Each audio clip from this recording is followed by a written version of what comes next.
लिंग पुराण में 7 गलतियां बताई है कंगाल होने की। ये गलती अगर आपने भी करी है तो जिंदगी में कितना भी पुण्य करोगे उसका फल नहीं है। आज की कथा को लिखकर रखना, शायद तुम्हारी जिंदगी संवर जाए। लिंग पुराण में 7 गलतियां बताई है व्यक्ति को बर्बाद होने की। पहली गलती है, उसमें से अगर आप स्वीकार कर रहे हैं ये गलती तो समझ लो कि गलती आपने करी है। गंगा जल तो बुलवाया टैंकर भरकर, 21,000 बेलपत्र भी समर्पित कर रहे हो। आप मंदिर के अंदर बैठ गए, दर्शन करने वाला आता रहा, किसी को अंदर प्रवेश नहीं दिया। आप गंगा जल चढ़ाते रहे, आप बेलपत्र चढ़ाते रहे, आप स्वयं पूजन करते रहे, और दूसरा व्यक्ति ना जाने किस भाव से, किस रूप में आकर भगवान की सेवा करना चाहता था। पंडित जी ने आपके चक्कर में उसको जल नहीं चढ़ाने दिया, पंडित जी ने आपके चक्कर में उसको बेलपत्र नहीं चढ़ाने दिया। पहली गलती यह हो गई कि भगवान के भक्त को भगवान से दूर कर दिया गया। अब उठा लो श्रीमद् भागवत कथा। 2 देवताओं ने गलती करी थी। एक ब्रह्मा जी ने गलती करी थी कि गाय बछड़ों का हरण कर लिया था। 1 वर्ष होने में 1 दिन था तब ब्रह्मा जी ने गाय बछड़े वापस दिए थे। दूसरी गलती इंद्र ने करी थी, जल वृष्टि करी तब भगवान कृष्ण को गोवर्धन पर्वत उठाना पड़ा। दोनों देवताओं ने गलती करी, पर भगवान कृष्ण ने इंद्र को क्षमा कर दिया पर ब्रह्मा को क्षमा नहीं करा। क्यों नहीं करा? क्योंकि इंद्र को क्षमा इसलिए करा क्योंकि इंद्र ने जब जल वृष्टि करी तो सारे ब्रजवासियों को भगवान के चरणों में लाकर छोड़ दिया। सारे ब्रजवासी गोवर्धन पर्वत के नीचे आकर बैठ गए, भगवान के चरणों में आ गए। और ब्रह्मा ने जो गलती करी वो ऐसी गलती करी कि भगवान से गाय और बछड़ों को दूर कर दिया। जो भगवान से भगत को दूर कर दे उसको शंकर कभी क्षमा नहीं कर सकता। इसलिए बर्बादी का पहला कारण आप भक्त और भगवान में दूरी बना दी। दूसरा कारण, भगवान की जब पूजन कर रहे हो, 21,000 बेलपत्र चढ़ा रहे हो, गंगा का जल चढ़ा रहे हो, चंदन चढ़ा रहे हो, अबीर चढ़ा रहे हो, गुलाल चढ़ा रहे हो, तो तुम्हारे भीतर ये अहंकार, जब तुम पूजन करके उठो तो उठते समय तुम्हारे भीतर अभिमान नहीं होना चाहिए कि मैंने जो अनुष्ठान करा उसके बराबर कोई नहीं कर सकता। तीसरा कारण कहा कि भगवान की सेवा तो आप कर रहे हो, भगवान की चाकरी में तो आप लगे हो, भगवान की आराधना भी कर रहे हो, दिया भी लगा रहे हो, धूप बत्ती भी लगा रहे हो, स्नान भी करा रहे हो, पंचामृत स्नान भी करा रहे हो, सारी पूजन अर्चना सब तुम कर रहे हो।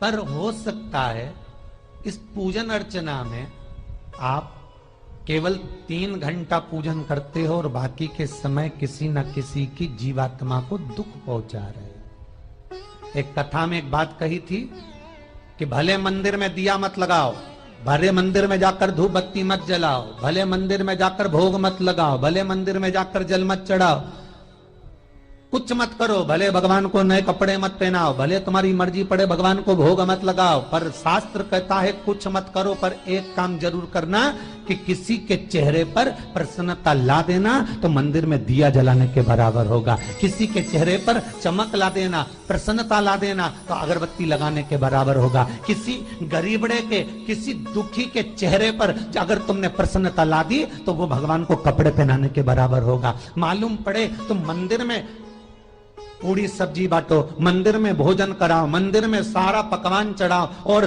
कोई तुम्हारे कारण अगर दुखी है तो तुम्हें वो सुख का भान नहीं हो सकता। तीसरा कारण है हमारा, वो सुख नहीं मिल सकता। चौथा कारण है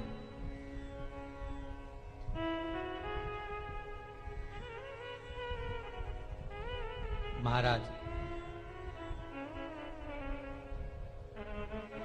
जिस मंत्र को पढ़ा जा रहा है, जिस मंत्र का स्मरण किया जा रहा है,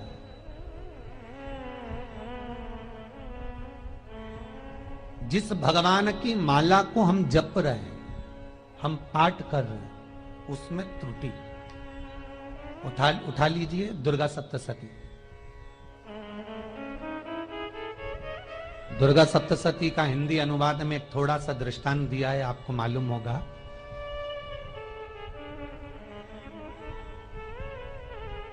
एक जजमान सप्तशती का पाठ कराते थे नवरात्रे में। नवरात्रे पूरे होते थे और उनकी पत्नी मर जाती थी। सप्तशती के अंदर लिखा है, बहुत ध्यान से सुनिएगा। दुर्गा सप्तशती का पाठ कराते थे और पत्नी नवरात्रे के बाद 4 महीना 3 महीने के बाद मर जाती थी। बहुत दुखी था सेठ। एक शादी करी, दूसरी करी, तीसरी करी, चौथी करी, चौथी पत्नी भी मर गई। बहुत दुख हुआ।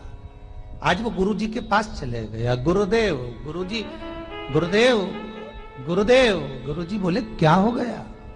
सेठ जी बहुत दिनों के बाद आ रहे हो, क्या बात है गुरुदेव?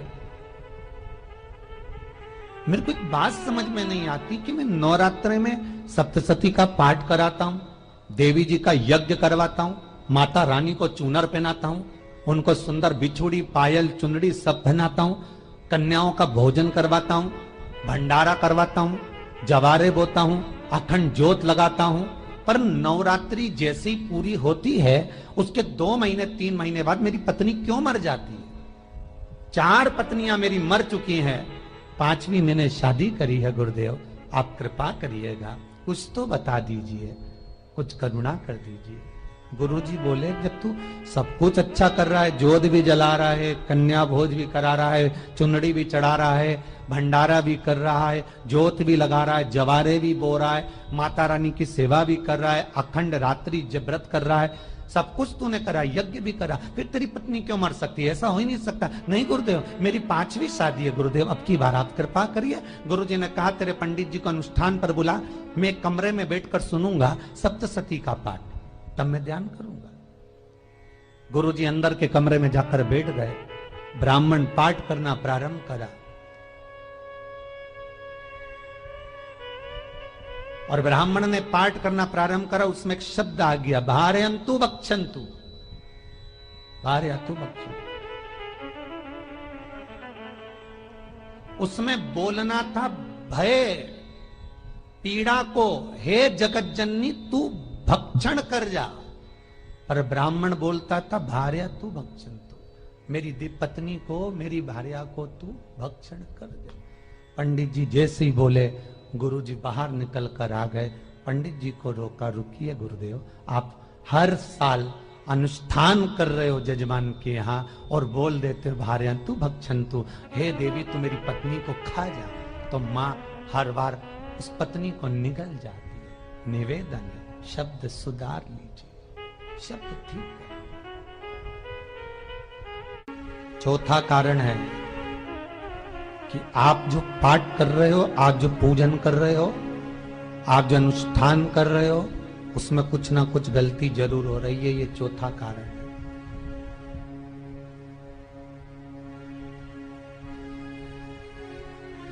एक बार पूरे घर के लोगों को बिठाओ, अपने घर के लोगों को, मम्मी से पूछना, मम्मी तुम कौन कौन सा पाठ करती हो? एक बार मम्मी से पूछना। फिर एक बार पापा से पूछना, पापा आप कौन कौन सा पाठ करते हैं सुबह? फिर बहू से पूछना, भाभी आप कौन कौन सा पाठ करती हो? फिर छोटी दुल्हन से पूछना, छोटी दुल्हन तुम कौन कौन सा पाठ करती हो? भैया आप कौन कौन सा पाठ करते हो? आप कौन कौन सा पाठ करते हो? पूछना। जब घर के अंदर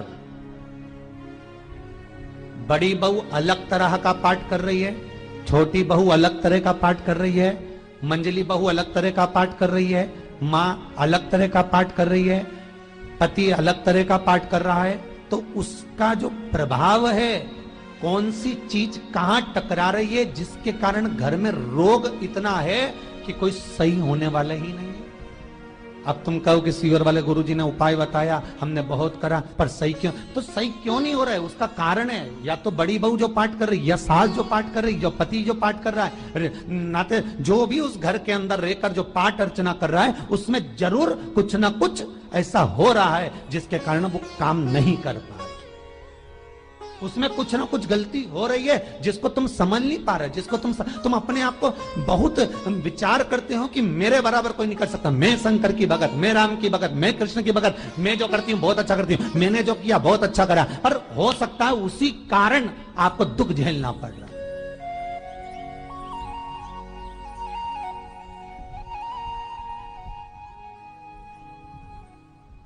उसी के कारण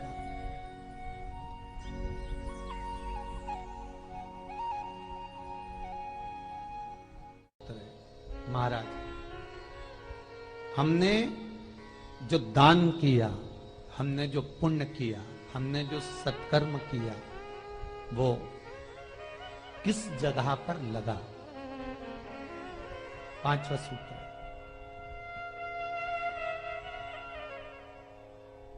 जो आप दान कर रहे हो, जो आप पुण्य कर रहे हो, सत्कर्म कर रहे हो, वो किस जगह पर लगा? ये पांचवा सूत्र। फिर निवेदन करेंगे, गाय, बेटी और लक्ष्मी 50 बार विचार करना, तब किसी को देना। बेटी किसी ऐसे को मत ब्याह देना जो जुआ खेलता हो, मदिरापान करता हो, मांसाहार करता हो, वेश्यावृत्ति करता हो। वो बेटी का सम्मान नहीं करेगा, बेटी रोएगी तो कन्यादान करने वाले को रोना पड़ेगा। दूसरे नंबर पर गौ माता, गाय ऐसे ब्राह्मण को दान मत देना कि ब्राह्मण के घर में खुद रहने की जगह नहीं और गाय को ले जाकर तुमने दे दिया और उस ब्राह्मण ने जब तक दूध दिया बांध कर रखा, एक तगाड़ी बाल्टी साड़ी के चक्कर में ले लिया, सोने के सींग के चक्कर में ले लिया और बाद में वही गाय कसाई के हाथ में बिक गई और कसाई ने काटा तो बद्दुआ तुमको लगी। बेटी, गाय और लक्ष्मी, पैसा भी किसी ऐसे भिखारी के कटोरे में मत दान देना कि जिसने ले जाकर मदिरा पान में लगा दिया, जुए में लगा दिया, वैश्यावृत्ति में लगा दिया। अगर जिस भिखारी के कटोरे में पैसा दिया उसने शाम को ले जाकर मदिरा पान में, जुए में लगा दिया, तो लक्ष्मी रोती है कि तूने मुझे गलत जगह पर दिया है, इसलिए अब तुझे रोना पड़ेगा। तब व्यक्ति को रोना पड़ता है, फिर व्यक्ति रोता है। गाय, बेटी और लक्ष्मी 50 बार विचार करो, क्या सही जगह पर दे रहे हो? और अच्छी जगह पर दोगे तो संपदा भी बढ़ती है, सुख आता है। अगर बेटी सुखी रहेगी तो मायके के लोग सुखी रहेंगे, गौ माता सुखी रहेगी तो संसार सुखी रहेगा। और आपने जो धन दिया, आपने जो पैसा दिया किसी भिखारी के कटोरे में, अगर उसने गलत जगह पर लगाया तो रोना तुमको पड़ेगा। किसी आजकल के भिक्षुकों को अगर रोटी दे दो तो लेते ही नहीं, आटा दो तो नहीं लेते।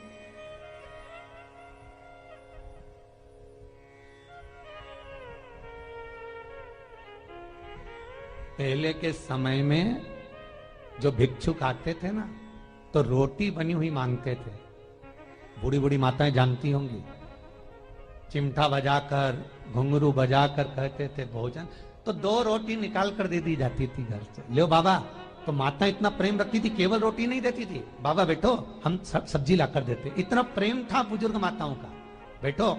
और आज के जमाने में अगर रोटी दे दो तो फेंक दे नली में ले जाके, पैसा चाहिए। क्यों? शाम को पीने के लिए चाहिए ना, मदिरा पान के लिए, मांसाहार के लिए, जुए के लिए, वैश्यावृत्ति के लिए धन चाहिए।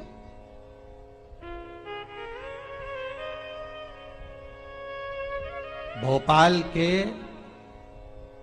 और इंदौर के, इंदौर का राजवाड़ा चौराया और भोपाल का लाल घाटी चौराया, इन दोनों चौराहे पर इतने से बच्चे लोग भीख मांगते हैं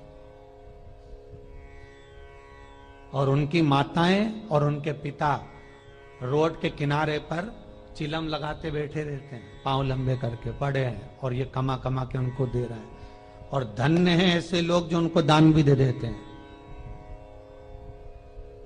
जिसको जरूरत है उस तक कुछ नहीं पहुंचता।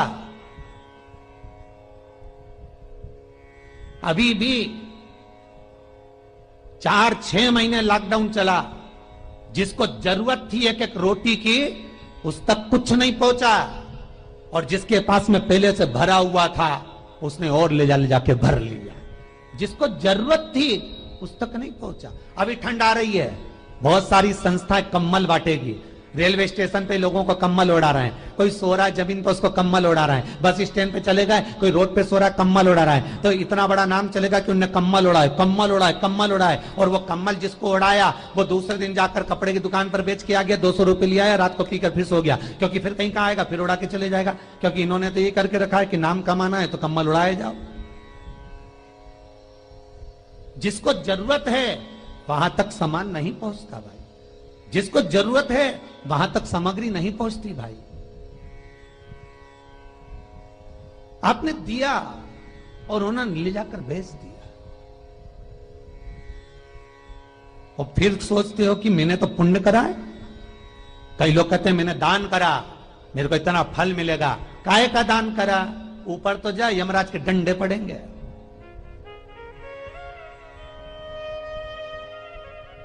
रेल में, ट्रेन में आप बैठ जाओ, रिजर्वेशन कोच में, छोटे छोटे लड़के आते हैं, अपना कपड़ा उतारते हैं। सही बोलना रे भाई, जितने लोग टीवी पर कथा सुन रहे हो, छोटे छोटे बच्चे अपना कपड़ा उतारेंगे और पोछा लगाएंगे रेल की बोगी में। जब गवर्नमेंट ने स्वीपर रख रखे हैं तो तुम्हें अंदर आने का किसने कहा? कौन ने कहा कि तुम अपना कपड़ा उतार के पोछा लगाओ? और वो अपने शरीर का कपड़ा उतार कर पोछा लगाता है, आपके आगे हाथ फैलाता है, आप 1-1, 2-2 रुपए दे देते हो। वो अगले स्टेशन पर उतरता है, कोई सूंघने की सामग्री लेता है, सूंघ सूंघ के वो बर्बाद हो जाता है और कहीं कूद कर मर जाता है। उसके मरने में 1 रुपया तुम्हारा भी लगा है, इसलिए नरक तुमको भी भोगना पड़ेगा, क्योंकि उसके मरने में तुमने हेल्प करी है।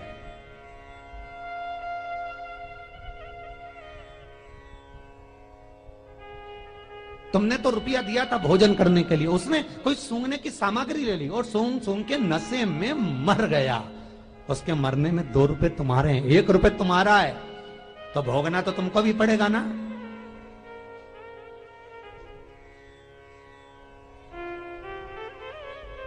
कहीं अच्छी जगह लगाओ, सत्कर्म की ओर लगाओ, तो सुख का आनंद कुछ और ही होगा, सुख का आनंद कुछ और ही प्राप्त।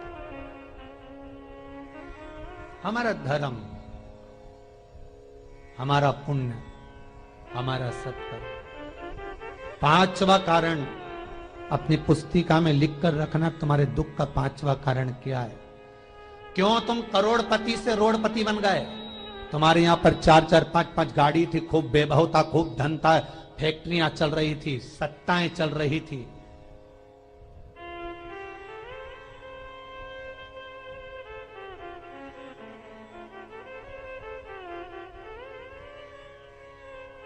खूब सत्ताएं थी, खूब वैभव था, खूब धन था, पर कुछ भी नहीं, सब धरा की धरा रह गए।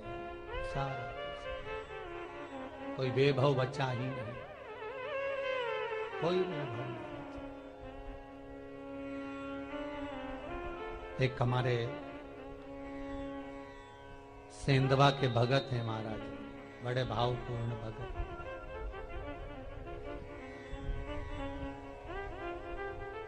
वो कहे गुरुजी हम बड़े दुखी हैं, बड़े कष्ट में। हमने कहा कष्ट का कारण कुछ ना कुछ जरूर होगा,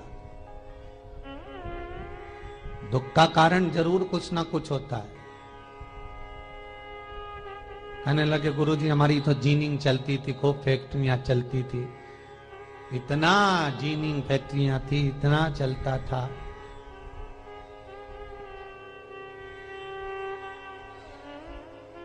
इतनी जीनिंग चलती थी, इतनी फैक्ट्रियां चलती थी, गुरुदेव बहुत दुखी हो गए। हमने कहा दुख का कारण, जो ये 7 कारण है शिव महापुराण के, लिंग पुराण में जो 7 कारण बताए हैं दुख आने के, जब फैक्ट्रियां अच्छी चल रही, जीनिंग अच्छी चल रही, व्यापार अच्छा चल रहा है, तो 7 कारण बताए हैं कि आप उन 7 कारण में से कोई कारण आपके साथ में हुआ है जिसके कारण आप रोड पर आ गए, करोड़पति से रोडपति बन गए।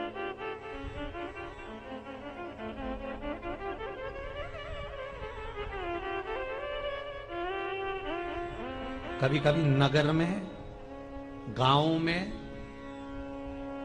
सभी का व्यापार एक साथ समाप्त हो जाता है। कभी कभी गांव में, नगर में सबका व्यापार एक साथ समाप्त हो जाता है, सबका व्यापार एक साथ ही खल्लास हो जाता है, समाप्त, सभी कर्जे में हो जाते हैं। तो समझ लेना कि उस गांव के खेड़े का देव महादेव, उस गांव का खेड़ापति भगवान शंकर, उस गांव का शिव जरूर रुष्ट हुआ है, जरूर रुष्ट हुआ। उसको मनाने का प्रयास करो जिससे अपनी नगर, अपना गांव फिर उन्नति की सीढ़ी पर चढ़ जाए। पांचवा कारण मंत्र जाप को, अर्थात तुम्हारा फिर निवेदन, गाय, बेटी और लक्ष्मी 50 बार विचार करना तब देना, नहीं तो मत दे, मत दीजिए।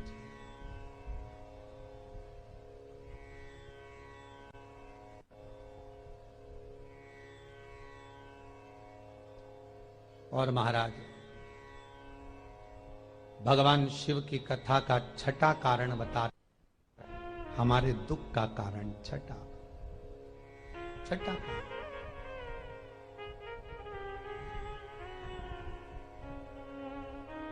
आदर सम्मान में कमी।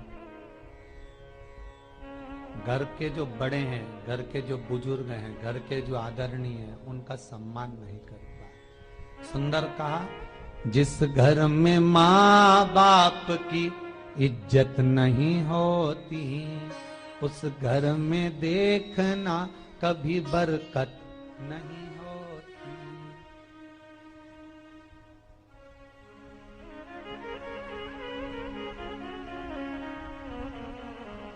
छठा कारण है सम्मान, सत्कार, आदर ना होना। जब धन, सातवां कारण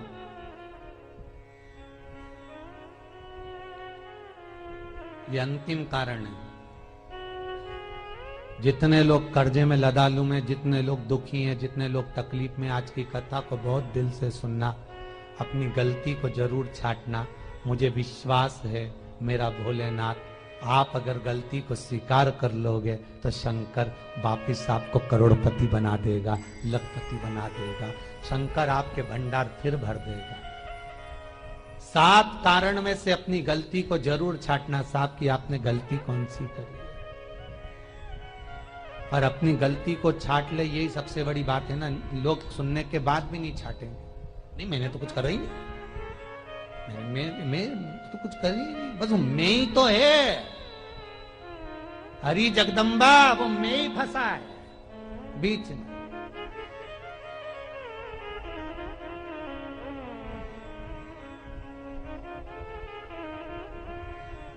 सातवां कारण महाराज, किसी का बेकार धन हमारे घर में आ जाना। एक कथा बहुत सुंदर है। एक गांव में एक व्यक्ति रहता था, खूब अच्छी कमाई करता था। पत्नी ने कहा तुम्हारे पास कमाई अच्छी हो रही है तो ये पैसा तो कोई चुरा के ले गया तो पति बोला क्या करना चाहिए, तो एक काम करता हूं, बाजार से कोड़ियां खरीद लेता हूं। कोड़ियां जानते हो, वो ऐसे बच्चे लोग खेलते हैं, कोड़ी खरीद लाता हूं। अब गांव का व्यक्ति रोज कोड़ियां खरीद के लाए, उनके यहाँ बोरे पे बोरे भरा गए, बारदान पर बारदान भरा गए, पूरा कमरा कोड़ियों से भरा गया। एक दिन राजा बीमार पड़ गया। राजा बीमार पड़ा तो राजा को वेदों ने, डॉक्टरों ने कह दिया इसका एक ही इलाज है, कोड़ियां लाई जाए, कोड़ियों को जलाकर राख बनाई जाए, वो राख राजा के शरीर पर मली जाए। राजा के शरीर पर जब राख को मलेंगे तो राजा ठीक हो जाएगा। राजा ने अपने दूतों से कहा जाओ नगर में कोड़ियां देखो। राजभवन में देखा तो कोड़ी नहीं थी, बाजार में देखा तो कोड़ी नहीं थी, सारा मार्केट घूम लिया, चारों तरफ के राज्य देख लिए, कोड़ी नहीं मिली। राजा ने दूतों से पूछा बात क्या है। दूतों ने बाजार वालों से पूछा भैया कोड़ियां क्यों नहीं है।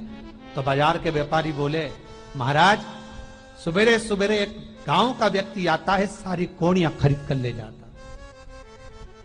सारी कोड़ियां, हाँ उसका पता दो। दुकान वालों ने पता दिया, वो वहां पहुंच गया, उसको डराया।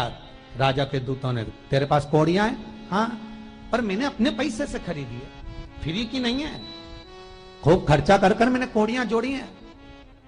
राजा बीमार पड़ा है, कोड़ियां ला के दे। उसने मना करा, दूतों ने डराया, ठीक है लो। उन्होंने बारदान खोल लिया, झोला खोल लिया, बैग खोल लिया। राजा के दूतों ने बैग खोला, वो गांव का व्यक्ति एक थाली में कोड़ियां लाता, उस पर हाथ फेरता और झोले में डालता जाता, फिर भर कर लाता, फिर हाथ फेरता, फिर झोले में डालता। राजा के दूतों ने कहा, एक बार में पूरा बारदान उठाकर क्यों नहीं दे देता, ये बार बार हाथ क्यों फेर रहा है?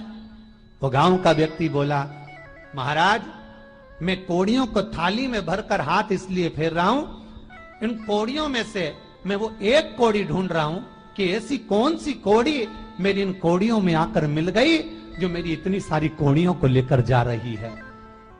बस वो चरित्र याद करना कि एक कोड़ी हमारे घर में कोई ऐसी आ जाती है जो सारी रखी हुई कोड़ी को लेकर चली जाती है। और जिंदगी में घर में धर्म की, पुण्य की, सत्कर्म की एक कोड़ी ऐसी आ जाती है जो शिव महापुराण की कथा करवा देती है। वो कोड़ी को ढूंढना कि वो कोड़ी कौन सी है। जो अच्छा काम करवा रही है अच्छी कोड़ी आई होगी, सत्कर्म करवा रही है अच्छी कोड़ी आई होगी, और मालूम पड़े एक कोड़ी ऐसी आ गई जो डॉक्टरों में भरवा रही है, सारा की सारा धन मेडिकलों में लगवा रही है, पुलिस में लगवा रही है, कहीं गलत जगह पर लगवा रही है, कहीं एक्सीडेंट में लगवा रही है। जो कोड़ी गलत जगह पर धन को लेकर जा रही है, समझ लेना कि वो कोड़ी बेकार आ गई जो सारा का सारा बर्बाद करने में लगी हुई है। उस कोड़ी को पहचानो कि वो कोड़ी कौन सी है। 7वां कारण शिव महापुराण का, लिंग पुराण का लिख कर रखना कि एक कोड़ी ढूंढना कि वो कोड़ी कौन सी घर में आ गई जो हमें बर्बाद कर कर चली गई। तो कोड़ी को ढूंढिए, वो रुपये को ढूंढिए, वो 1 रुपया कौन सा आ गया, वो धन कौन सा आ गया जो हमें बर्बाद कर गया, कैसा आया।